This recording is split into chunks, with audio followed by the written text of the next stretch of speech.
আমি বার্ধক্যে কারো বোঝা হতে চাই না। আমি বার্ধক্যকে ভয় পাই না।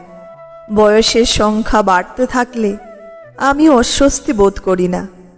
আমার ত্বকের কুঁচকে যাওয়া, চুলের রূপালী বর্ণ কিংবা হাঁটুর ব্যথা আমাকে বিব্রত করে না।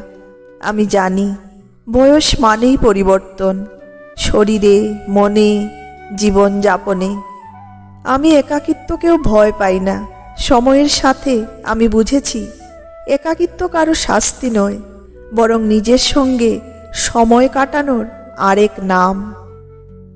আমি নিঃসঙ্গতার গহ্বরে হারিয়ে যেতে চাই না, বরং একাকিত্বকে বন্ধ করে নিতে চাই।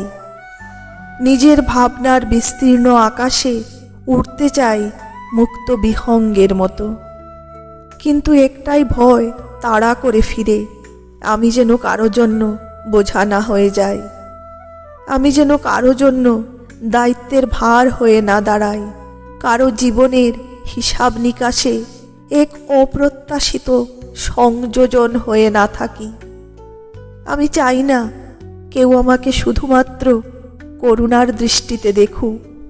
আমি চাই না আমার দুর্বলতাকে কেউ নিজের আত্মত্যাগের গল্পে পরিণত করুক। আমি চাই না আমার বার্ধক্য কারো কপালে চিন্তার ভাঁজ হয়ে উঠুক। আমি চাই আমার বয়স হোক অভিজ্ঞতার সম্পদ, যার প্রতিটি দিন বয়ে আনবে নতুন উপলব্ধির আলো। আমি চাই বৃদ্ধ বয়সে আমি এক অগ্রন্থিত কবিতা হয়ে থাকি, যার প্রতিটি শব্দে থাকবে বেঁচে থাকার আনন্দ, জীবনের গভীরতা।